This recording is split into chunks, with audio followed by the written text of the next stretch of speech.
Next, we have Dr. Walter Koroshetz. I believe you are here. I saw you earlier.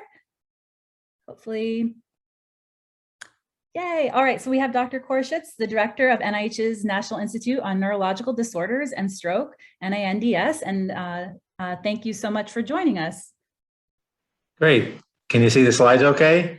Perfect. Okay, great. Yes, so I'm presenting on behalf of Janet He, who's our program director for sleep research at NINDS. Let's see. There we go.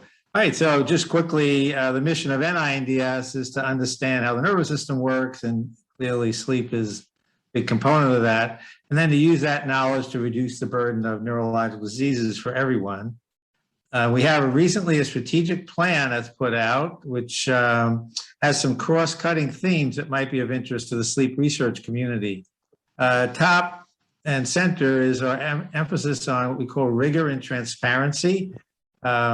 We have, for a number of years, been looking into how to improve research design and analysis, and have some guidelines, and we're actually now developing educational tools to help people in the lab to promote high rigor in their laboratory. We've always been a strong proponent for investigator-initiated research, but we're also thinking now about how to be able to support questions that really require a whole team to address. So team science is coming up higher in our priority list.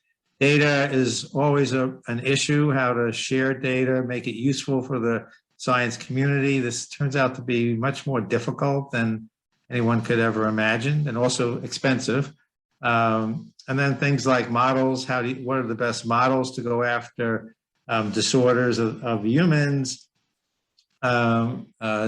Technologies are certainly the things that help us advance science. We oftentimes find that it's really new tools that are necessary to break through old problems. And there's a big emphasis on diversity and inclusion, and neuroethics, and patient engagement is another thing we're trying to integrate into many of our programs, trying to make representatives of the patients, actually on par partners of the investigators. So in terms of sleep research, you can see here, and Dr. Brown showed the bigger picture. This is a pie picture, and so NINDS is substantial, but many institutes are contributing to sleep research because sleep disorders affect so much of what goes on at NIH. A couple of things to note: we have a couple of clinical trials that are going on in sleep. We have a study looking at sleep apnea in stroke patients and trying to determine whether treatment for the sleep apnea can improve recovery and prevent secondary stroke. We have, as people may know, people with Parkinson's disease frequently have trouble with impaired sleep, and we have a trial of light therapy to try and improve sleep in Parkinson's.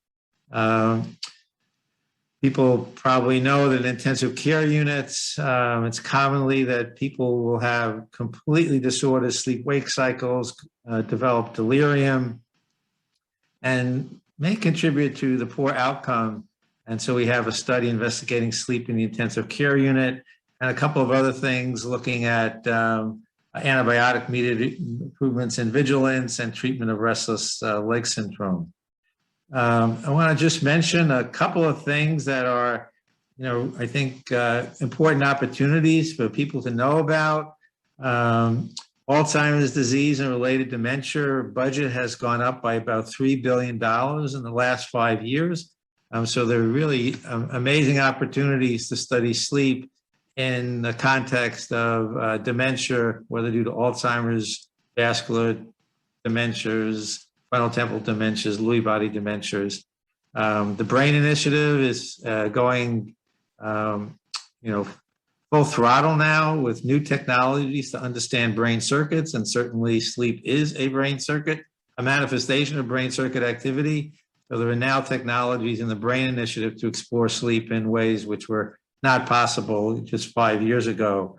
The HEAL initiative, helping to end addiction long-term, is another opportunity, both in the space of opioid overdose and preventing opioid, helping people who are hooked on opioids to get off them.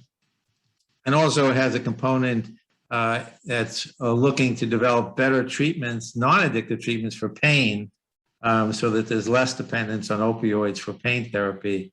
And then finally, we'll talk about the Recover initiative, which is researching the more chronic, persistent symptoms that are occurring in many people who were infected with COVID weeks, months, almost years now ago. So there are some active sleep research funding opportunity. I suspect that has been mentioned before, the mechanism and consequence of sleep disparities in the U.S. And in the pain space, there's opportunities to study how sleep contributes to disturbances of pain. On the side of opioid use disorder, as part of the HEAL initiative, there are a whole bunch of studies going on looking at sleep in terms of its effect on blocking sleep disorders, blocking people from being able to come off their opioids long term. And I would say that both the pain side and the opioid side have been generously funded by the Congress, upwards of about $600 million a year now. So these are special opportunities. The Brain Initiative, I mentioned, has a number of studies going on looking at sleep circuits, investigating the neurocircuitry of sleep duration, actual anatomical circuits involved in learning and memory, which we think are really importantly enhanced during sleep. And also a couple of trials, clinical trial out of Nebraska looking at neurostimulation, deep brain stimulation to restore sleep in Parkinson's disease. And the Brain Initiative also has an important diversity K99 award.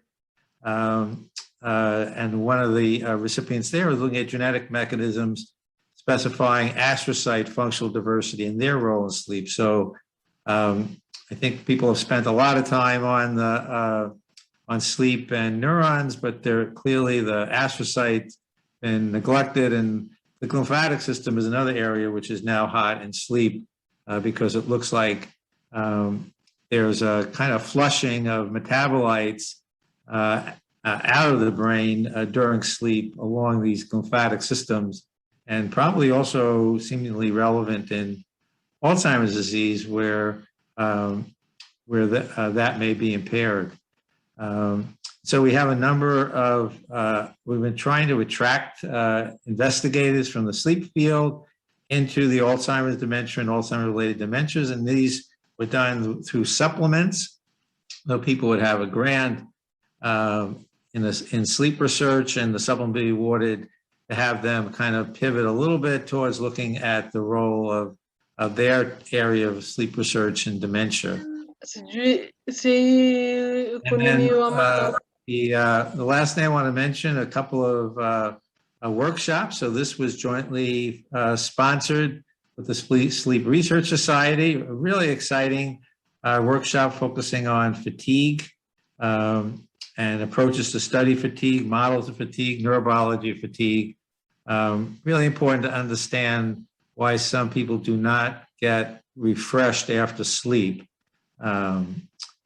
And another one, which was organized by a whole bunch of different institutes, I think 6 different ones, concentrating on identifying research directions in sleep biology and COVID-19. And as was mentioned, persons who suffered acute infection with COVID, many of them, even those who were never hospitalized, are having trouble, particularly with fatigue and sleep disorders. And so there is a large trial, study that's being launched now by NHLBI, NINDS, NIAID in the leads, but all the institutes are really involved in this. And it will enroll about 15,000 people who had COVID, trying to understand what are the differences between those who recovered well versus those who didn't. And all the patients are coming in with a agreed upon set of common data elements, and sleep sleep disorders are going to be captured, and in some instances in tier 1 and tier 2 research will be investigated very deeply to try and understand why some people who have had COVID-19 are still having trouble sleeping now months or years later. So those are the kind of the highlights, and I hope they're of interest. And many of these actually have money involved with them. So sleep researchers, please keep your ears open and apply. Thanks. Thank you so much, Dr. Koroshetz. That was a fantastic presentation. Really exciting to see the emphasis on patients being put on par with investigators. I love that you mentioned that, and really excited to see the Recover COVID as well. I think maybe about this time last year, we were kind of wondering where there was going to be some coordination on some of these activities. So love to see the advancements that have been made in the last year.